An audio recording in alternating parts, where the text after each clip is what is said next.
Okay, y'all, I'm back. If you're wondering why I had to take the children up to get their lunches, staff children, some of them are here and they like work in the room with Miss Cooper, but they can't go anywhere in the hallway by themselves. We have to walk them everywhere, so it's a whole thing. So anyway, moving along, I'll just slide this up. So you have a 5-year-old who's in his living room, and in the background on the TV, the westerns are playing.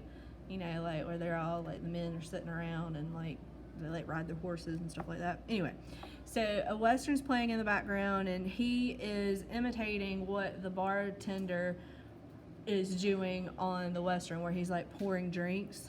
The 5-year-old's doing this. So moving on to paragraph 2, the other reason he's serving up barely 2 fingers of Pepsi for Andy and Leo, because that's how the barkeep in the western playing on TV in the background pours his drinks. Like in the western, tension is brewing in the living room saloon. The rock gut, aka Pepsi, has been flowing all afternoon, and the cowboys at the bar are looking for a fight. So much like the western, this is saying that the rock gut, which is a term for a very cheap type of drink that would be served in an old western saloon, they're saying that the 5-year-old is serving rock gut, and so to speak, and the cowboys in the bar on TV, they're looking for a fight, and apparently in real life, like Raggedy Andy and Leo the Lion, like they're getting ready to fight. So he's imitating what he sees on TV. So paragraph 3, as the boy and the stuffed animals, or stuffed toys, exchange tense stares over the footstool that serves as the bar, a voice calls from the next room, "Do you want an ice cube for your Pepsi?" An ice cube? Really? Wild West saloons don't have ice cubes. No, Mom, I yell. The boy yells. So paragraphs 1 through 5, all of that is like it's a memory that the author had about drinking his Pepsi. As he goes on to say down here, my shootout in the OK living room. That is a reference to the shootout at the OK Corral. That's one of the westerns from that time period. So his shootout from the early 70s is his earliest memory of drinking Pepsi. So that answers question 1 for you. No, question 2, I'm sorry. Okay, in section 1, how does the author provide evidence of the ubiquitous nature of his childhood, of Pepsi in his childhood? So section 1 ends up here with the soft drink was a ubiquitous presence in our home, a part of every major and minor memory. So please highlight ubiquitous and every major, part of every major and minor memory. So basically it just means it was always there. So the question asks, how does he provide evidence of the ubiquitous nature of Pepsi?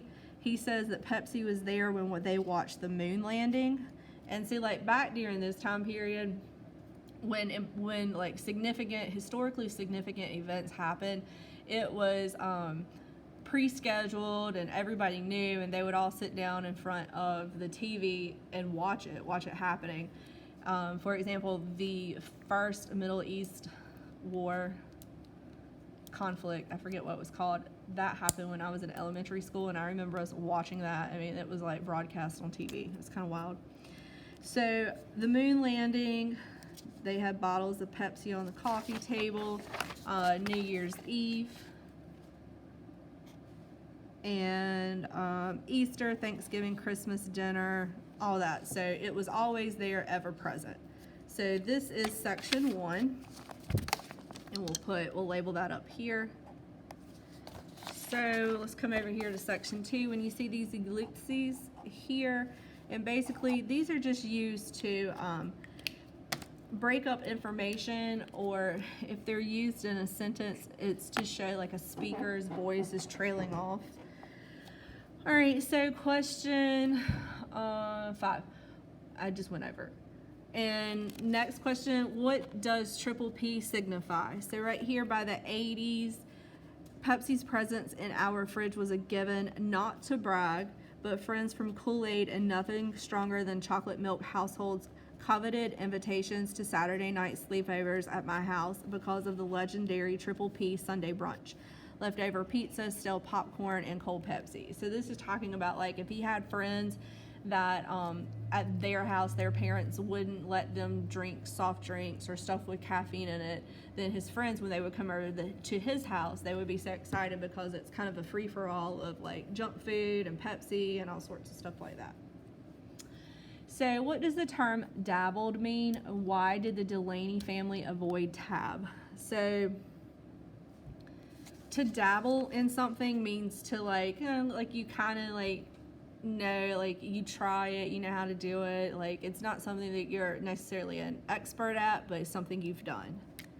So my family dabbled in the latest flavors of the day, so they tried them, but they mainly stuck with Pepsi. Right here he says, out of principle, we avoided Tab, which was more of a saccharin accessory than a soft drink. Saccharin is the fancy name for sugar. So he's saying that it's like more of a sugary treat than it was a soft drink. And then right here where he says we always came back to the real thing though, not to be confused with the real thing. Right here to them, the real thing or the real soft drink to drink was Pepsi. But where it reads not to be confused with the real thing